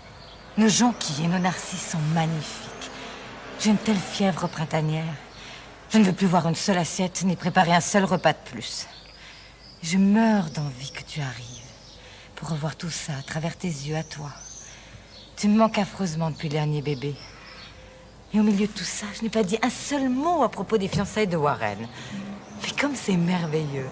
Ça doit être amusant pour toi d'avoir tout le tralala traditionnel pour au moins un de tes 2 enfants. Le diamant des fiançailles, le meilleur photographe, le mariage dans les formes. Je suis en train d'attendre le retour de Ted qui a passé la journée à Londres. Avoir des bébés est vraiment l'expérience la plus heureuse de ma vie. J'aimerais en avoir encore et encore. J'ai la très bizarre impression d'être née de nouveau avec Frida. Comme si ma vie réelle et heureuse n'avait commencé qu'à ce moment-là. J'ai l'impression aussi que je commence seulement à écrire. Bon, il faut que j'aille préparer le dîner pour ma famille. On t'embrasse tous très fort, Sylvie. Quand juin est arrivé... Je t'assure que la raison pour laquelle j'ai tant tardé à écrire est que je me suis dit, demain j'écrirai. Demain il fera beau, je serai tellement gaie. Crois-le ou non, nous n'avons pas vu le soleil depuis 3 semaines. J'étais très fatiguée, très affectée par les nouvelles sur la bombe. Et affreusement déprimée parce que j'ai lu de l'alliance terrifiante du grand capital avec les milieux militaires en Amérique. Il semble que j'ai tout le temps besoin de sommeil. La journée, une tornade de bas, de lessive, de repas, de tétés. Leur union est... Mais je suis la plus heureuse et la plus occupée. Mon livre est sur le point de sortir. Nos jonquilles et nos narcisses, on t'embrasse tous très fort. J'ai été très chaleureusement accueillie quand je suis arrivée en juin. C'est le 4e jour qu'il fait un temps serein, d'un bleu, d'une transparence et d'une chaleur absolue. J'ai des enfants si jolis, une maison si belle maintenant. Au bout de quelques jours, j'ai deviné une tension entre Sylvia et Ted. Je t'assure Le que... 9 juillet, Sylvia m'a dit avec fierté: j'ai tout ce que j'ai jamais souhaité dans la vie. Un mari merveilleux, 2 enfants adorables, une maison exquise. Et j'écris. Et pourtant leur union était... Non. Leur union était gravement perturbée. Non. Ted voyait... Jamais. Quelqu'un d'autre. Ne voyais. Et la jalousie de Sylvia Je ne parlerai plus jamais. était très violente. Adieu. Il valait mieux que je parte.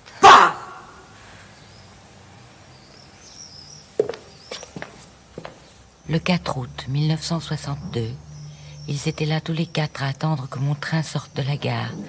Les parents me regardaient d'un air glacial. Seul Nicolas avait le sourire. C'est la dernière fois que j'ai vu Sylvia.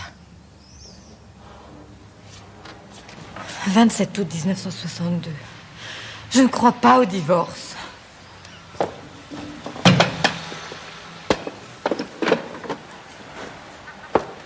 Chère maman, j'espère que tu ne vas pas être trop surprise ou bouleversée si je te dis que je vais essayer d'obtenir une séparation légale d'avec Ted. J'ai trop en jeu. J'ai une personnalité trop riche pour vivre en martyr. Je veux une rupture nette, afin que je puisse recommencer à respirer, à rire, à m'amuser. Ne parle à personne. Sauf peut-être à Margaret et Warren, ou peut-être même pas eux. C'est une affaire personnelle. Je ne veux pas que des gens qui ne me verraient pas de toute façon soient au courant. Je n'ai besoin de rien. Je ne désire rien. Je voulais tant que ton séjour soit agréable. 23 septembre 1962. Je vais essayer de mettre la maison en location et j'habiterai dans le pavillon. Je vais me trouver dans un endroit où nul objet ne m'évoque le passé. Et près de la mer, qui est pour moi la grande consolatrice. Il faut à tout prix que je trouve une nourrice pour pouvoir écrire et retrouver mon indépendance. 24 septembre 1962. Je commence à comprendre que la vie n'est pas terminée pour moi. C'était l'incertitude, jour après jour, qui était un tel supplice. Et aussi, bien sûr, le désir de s'accrocher jusqu'au bout pour voir si quelque chose, n'importe quoi, pouvait être sauvé du naufrage. Ici, la journée est belle, transparente et bleue. J'ai obtenu que cette nourrice revienne aujourd'hui et demain, une perle. Je vois quel paradis ma vie pourrait être si j'avais quelqu'un pour les enfants. Je vais louer la maison cet hiver. J'irai en Irlande. Je rêve de voir Warren et Mackie. J'adorerais aller faire du ski avec eux un jour au Tyrol. Je viens de lire quelque chose à ce sujet dans le journal. Et puis, si j'écris un roman ou deux, peut-être je pourrais obtenir une bourse Guggenheim et aller à Rome avec les enfants. En ce moment, je n'ai pas du tout d'argent. Mais si je retape le pavillon cet hiver... Je pourrais peut-être louer un appartement à Londres, mettre les enfants dans de bonnes écoles et profiter des Londoniens. Hier, je suis allée à Londres voir l'avocat. Les lois sont terribles. Une femme a droit au tiers du salaire de son mari. S'il ne paie pas, les poursuites sont longues et coûteuses. Ensemble, nous avions un bon salaire, moi gagnant un tiers. Maintenant, c'est fini. Je serai pénalisée si je gagne de l'argent. Si je n'en gagne pas, il faudra que je mendie. Bien, je décide courageusement d'investir tout dans le pavillon, la nourrice, et d'écrire comme une folle. Il faut que j'arrive à diriger ma vie. C'est le soir que c'est le plus dur ici. Oui, c'est vrai, je prends des somnifères. Mais pour l'instant, c'est un mal nécessaire. Il faut que je trouve une nourrice au printemps. Je ne craque pas quand il y a quelqu'un d'autre avec moi. Chère maman, je peux vraiment pas expliquer. Mais je ne peux pas accepter ces $50. J'ai fini par lui faire accepter cette mensualité et j'ai ouvert un compte joint dans une banque de Londres afin qu'elle puisse t'en servir en cas d'urgence. J'espérais tellement qu'elle reviendrait aux États-Unis. Nous, sa famille, nous étions prêts à l'installer ici, dans un appartement à elle. Je tirerai un trait sur l'Amérique. Si je commence à fuir maintenant, je ne m'arrêterai jamais. J'entendrai parler de Ted toute ma vie, de son succès, de son génie. Oh, il faut que je me fasse une vie bien à moi le plus vite possible. Je n'ai plus que la peau sur les os, mais je suis une lutteuse. Je veux un appartement à Londres. Je suis affamée de vie culturelle. Je n'ai pas la force de te voir pendant quelque temps. L'horreur de ce que tu as vu, De ce que j'ai vu que tu voyais. se dresse entre nous. Je ne pourrai pas te regarder en face tant que je n'aurai pas une nouvelle vie. Ce serait une tension trop forte. Non, j'étais très stupide. Très heureuse. Je ne prenais jamais le temps de faire des projets pour moi-même. Je n'ai personne. Je suis coincée ici comme au fond d'un sac. Et je lutte pour l'oxygène et la liberté. Je vais avoir besoin de protection. Je me tourne maintenant vers Warren. Maintenant que je n'ai pas d'homme, pas de conseiller. Tout craque ici. Mon service de table se fend en deux. Hier, l'inspecteur du service d'hygiène a dit que le pavillon doit être démoli. Il est irrécupérable. Même mes abeilles chéries m'ont attaqué quand j'ai renversé leur bac à sucre. Je suis couverte de piqûres. Oh, mais si je peux passer l'hiver au soleil, en Espagne... Oh non, l'Espagne est hors de question. Il faut que je m'installe à Londres à l'automne. Et j'irai en Irlande avec les enfants. Mais fais promettre à Warren que lui et Maggie viendront au printemps. En Irlande, il se peut que je trouve mon âme. À Londres, mon esprit. Et peut-être au paradis, ce qui était mon cœur. BV, Sylvie. Ces lettres ont naturellement été écrites dans un état de tension extrême. Ce sont des lettres désespérées. Leur désespoir même fait qu'il est difficile de les lire avec objectivité. Je ne pouvais pas à l'époque. Chère maman, mon état d'esprit a changé d'une façon incroyable. Je suis joyeuse, plus heureuse que je ne l'ai jamais été. Ma vie peut commencer. Chaque matin, dès que l'effet des somnifères se dissipe, Je suis levée à 5 heures dans mon bureau avec un café à écrire comme une folle. Un poème chaque jour avant le petit déjeuner. Des trucs fantastiques, comme si j'avais été étouffée par le train-train ménager. J'ai sacrément besoin de vacances. Le contact intellectuel me manque. Je hais cette vie bovine. Je meurs du besoin d'être entourée de gens intelligents et bons. Je suis une poétesse célèbre. Je suis citée ici, dans The Listener, cette semaine, comme une des 6 femmes écrivains qui dureront. Cher Warren et Maggie, je traverse l'enfer le plus incroyable depuis 6 mois. Mais chose assez surprenante. Il me reste mon admiration et mon amour pour l'œuvre de Ted. C'est un génie. Et le génie ne connaît ni lien ni limite. C'est douloureux d'être plaqué, mais Dieu merci, j'ai mon œuvre à moi. Je crois que je vais être une plutôt bonne romancière. Ce que j'écris me fait rire aux larmes. Et si je peux rire maintenant, c'est que ça doit être diaboliquement drôle. En ce moment, je suis plutôt en piteux état. Les os me sortent littéralement de partout. J'ai de grands cernes sous les yeux, à cause des somnifères, et une mauvaise toux de fumeur. Je me suis mise à fumer par désespoir le mois dernier, et je me suis pratiquement brûlé tous les sourcils. Dites-moi que vous envisagez de m'emmener, enfin de m'accompagner. J'aurai de l'argent avec vous en Autriche. Même si vous ne le pensez pas, j'aurai quelque chose à espérer. Ça fait longtemps que je n'ai rien à espérer. Chère maman, je t'écris toujours avec mon 39 de fièvre, accompagné de frissons. J'ai grand besoin d'aide en ce moment. Impossible de revenir aux États-Unis. Je ne peux aller nulle part avec les enfants. Je suis malade. Et psychologiquement, ce serait la pire des choses de te voir en ce moment. Je suis un écrivain de génie. J'écris les meilleurs poèmes de ma vie, ils me feront un nom. Manque de chance avec l'agence de nurse. Demain, elle m'envoie une garce de bonne femme. Elle ne veut pas faire la cuisine, pas de petit déjeuner ou de thé. Elle a demandé s'il y avait un maître d'hôtel. 10 livres par semaine. Mais si j'avais le temps de trouver une bonne nurse, je pourrais commencer à vivre. Ça va bien. Mais est-ce que Margaret pourrait me consacrer 6 semaines? J'ai besoin de quelqu'un que j'aime pour me protéger. Les bébés sont magnifiques, bien que Frida ait régressé. Je ne peux pas retourner à la maison maintenant. J'ai des tas de projets, mais j'ai besoin d'aide pour les 2 prochains mois. Je me bats maintenant contre une situation plus forte que moi, et seule. Je me bats maintenant, et seule. On a parlé de mon retour à la maison pour Noël. Est-ce que tu penses à la place qu'il y aurait une possibilité que tu interviennes pour m'envoyer Maggie? Est-ce qu'elle pourrait venir tout de suite plutôt qu'à Noël? Oh, je l'aime déjà. Elle serait si amusante. Elle adorerait les bébés.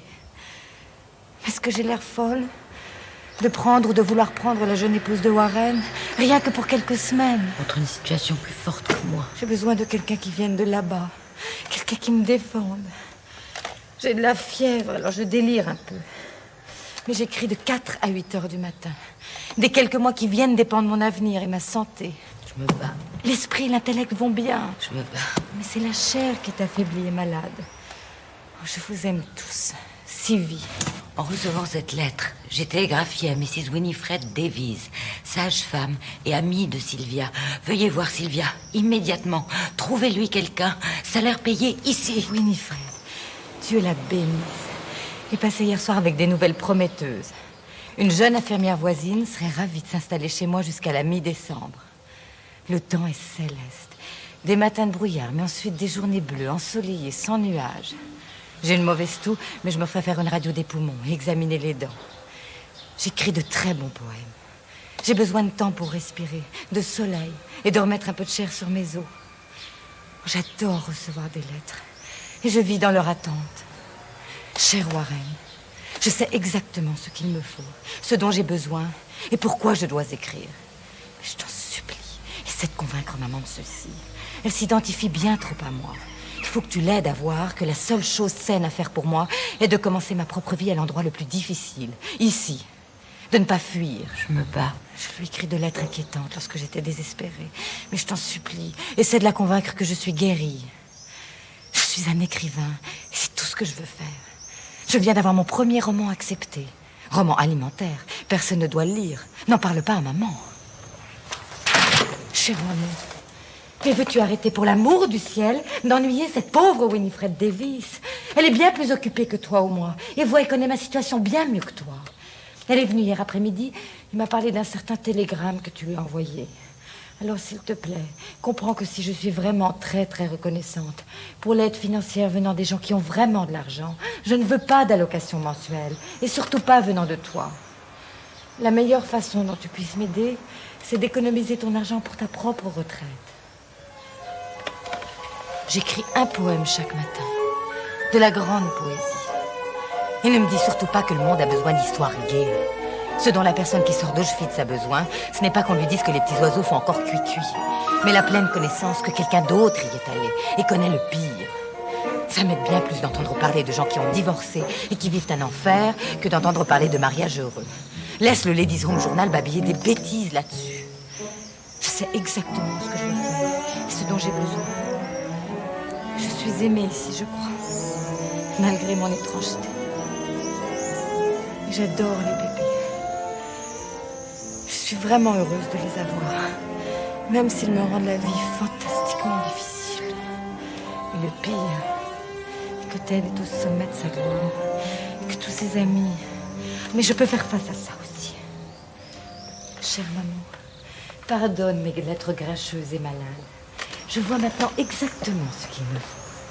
Pas de nounou professionnels qui sont hargneuses et chères. Pas de nounou professionnels Une qui jeune sont fille hargneuses aventureuse et et chères. gaie qui Mais trouverait une ma jeune vie fille amusante. aventureuse et gaie Ça, qui c'est trouverait ma l'idéal. vie amusante. Ça, c'est l'idéal. Je veux être l'un des êtres les plus Je veux être l'un des créatifs. êtres les plus créatifs. Je veux redevenir la personne que Je veux j'étais, redevenir la vive et personne vivante, que qui j'étais, apprenait, se vive, développait sans vivante, qui cesse. apprenait, se Je veux développait sans cesse. étudier, apprendre Je veux l'histoire, la étudier, politique, apprendre l'histoire, les langues la étrangères et politique, les langues voyager. étrangères. Je veux être la mère la plus aimante, Je veux être la la plus mère la passionnante plus du aimante monde. et la plus Et en passionnante dépit de du tous monde. les obstacles, Et en je dépit de reste. tous les obstacles, je Et en reste. plus, Nicolas et Et en Frida. plus, Nicolas Et le salon Frida. littéraire que je Et mérite. le salon littéraire Je que serai je une mérite. femme Je riche serai et une femme active. riche et active.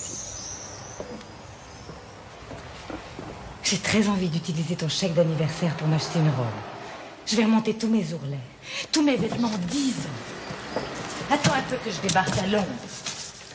Cher Warren et Maggie, le critique de l'Observer dit que je suis la première femme poète qu'il ait pris au sérieux depuis Emily Dickinson.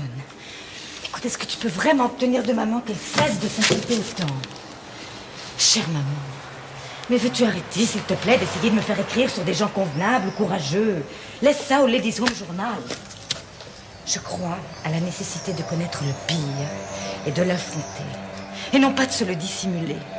C'est pourquoi je vais à Londres cette semaine, afin d'affronter tous les gens que je connais et leur dire carrément et avec le sourire que je divorce de Ted. Qu'ils ne s'imaginent pas que je suis une pauvre épouse campagnarde. Je ne vais pas éviter ces relations professionnelles, simplement parce qu'ils savent, parce que je risque de rencontrer Ted avec quelqu'un d'autre. Chère maman, Lizzie, je t'écris de Londres. Sylvia, Si heureuse que je peux à peine parler. Sylvie, J'ai un appartement. Cyrilie, Par un véritable coup de veine, la rue et la maison, j'ai toujours voulu vivre. ta fille adulte, J'ai foncé voir les agents immobiliers. ta vieille cinglée, Il semble que j'ai une chance. heureuse, Et devine quoi? C'est la maison de Yates. très chère, Avec une plaque bleue au-dessus de la porte, où il y a écrit qu'il a vécu là. que j'aime le plus au monde.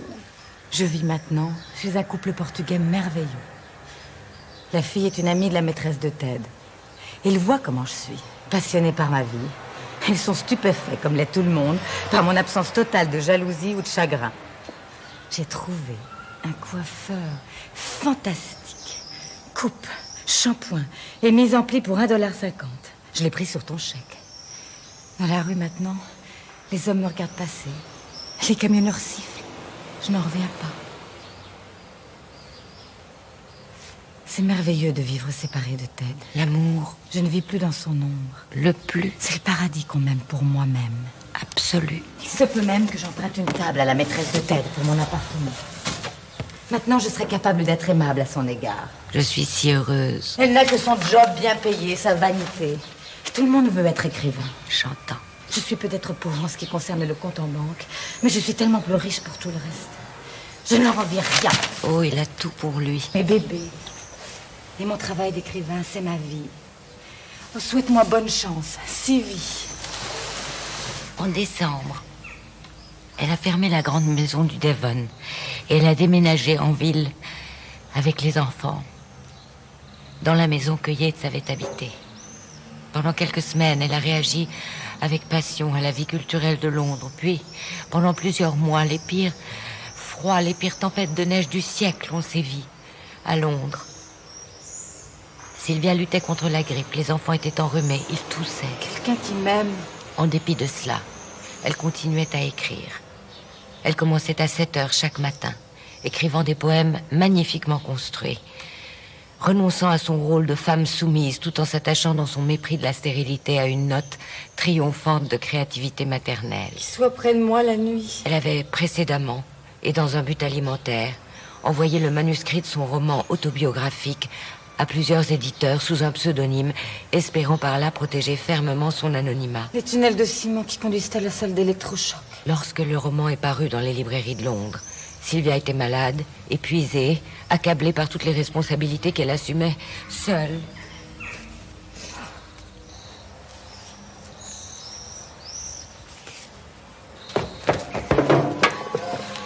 Chère maman, eh bien, me voilà, en sécurité, dans la maison de Yates.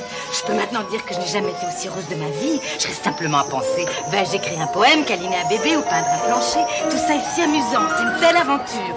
Et si je me sens comme ça maintenant, alors que tu étais si nue et à peindre? Ce sera le jeune et vert printemps. Journée bleue, transparente et fraîche. Le jeune Je suis arrivée ici pour trouver que la cuisinière à gaz n'était pas installée. et vert L'électricité pas branchée. printemps. La première lettre glissée sous ma porte venait de mon éditeur. À Oslo, en Norvège, ils vont traduire et jouer ma pièce, 3 femmes. Et Alvarez, le meilleur critique de poésie d'ici, dit que mon second recueil de poèmes devrait gagner le prix Pulitzer. Tout le monde dit que tu t'inquiètes si je n'écris pas. Mais je t'en supplie, souviens-toi. Pas de nouvelles, bonnes nouvelles. Des tas et des tas de baisers pour tous. Ta Sylvie heureuse. Je suis en d'excellentes mains. Je me remets lentement de la grippe. C'est la fatigue et la faiblesse qui me mettent de mauvaise humeur. Que la face haletante, toute la neige accumulée qui gèle. Les rues sont des ornières étroites et la longue attente pour obtenir le téléphone me rend très sombre. Je me sens couper de tout. Ça et l'absence de jeune fille au père. On m'a bien envoyé une jeune Allemande de 18 ans, mais son employeur fait des difficultés. Il faut encore que je couse les rideaux de la chambre à coucher, que j'en fasse faire pour la grande pièce de devant, que je me procure du tapis pour l'escalier. Mais c'est si difficile de sortir faire des courses avec les bébés. Mais je n'ai jamais été aussi heureuse de ma vie. J'ai encore le plancher des bébés à peindre, celui de la fille au père et le plancher de l'entrée. Et 3 commodes en bois. Ma nouvelle couleur est le bleu, pas le bleu turquoise, le bleu roi, le bleu nuit. Ted n'a jamais aimé le bleu. Oh, maman! Mon allemande au père chipote sur la nourriture et court comme une dingue après les garçons. Mais c'est vrai qu'elle me laisse un peu de tranquillité le matin. Mon avocat rassemble des témoignages pour le divorce. Ton paquet est arrivé aujourd'hui. Il y a eu des grèves d'électricité à tout moment. Les lumières, les radiateurs s'éteignent. Pendant des heures, les enfants gèlent. On s'arrête de dîner. Et c'est une course folle pour trouver des bougies. Je vais me faire suivre par une psychologue conventionnée, ce qui m'aidera à traverser cette période difficile. T'inquiète pas pour mes factures, je les paye tout de suite. Je l'ai toujours fait. Baiser à tous. Sylvia. Le 12 février 1963. Maman! Ma sœur a reçu un télégramme de Ted nous disant « Sylvia s'est donné la mort hier. Et la vie est bonne. Je ne parlerai plus jamais à Dieu. Non. Non. Non.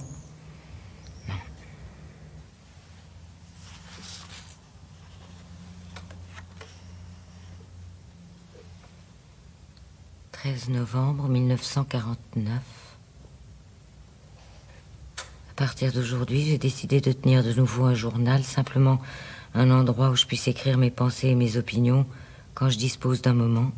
D'une manière ou d'une autre, il faut que je préserve et retienne le ravissement d'avoir 17 ans.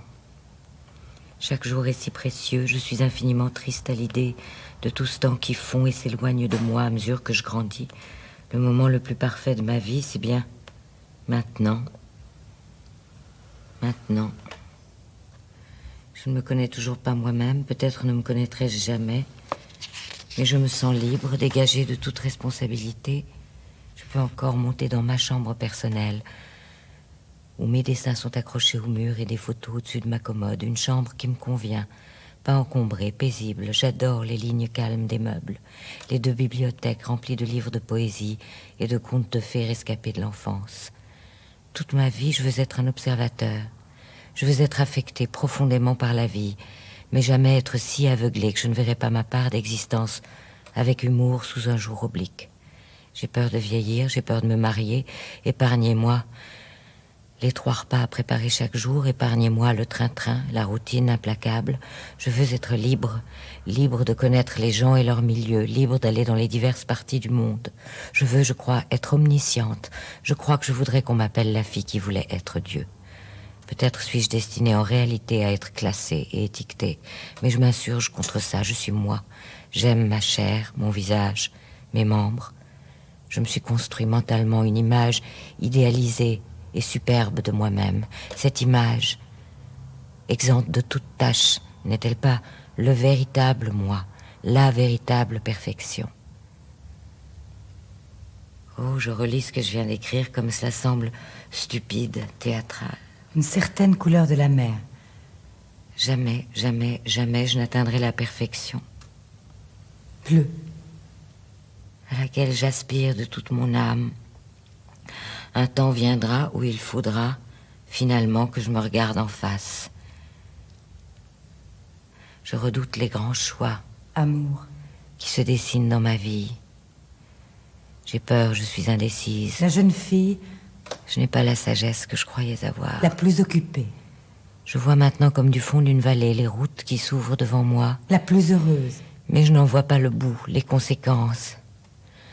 Ah, j'aime le présent. C'est un jour d'été. Avec mes craintes et mes pressentiments. En plein automne. Parce que maintenant, je ne suis pas encore complètement façonnée. Je suis forte. Je sens que... Ma vie ne fait que commencer. J'apprends.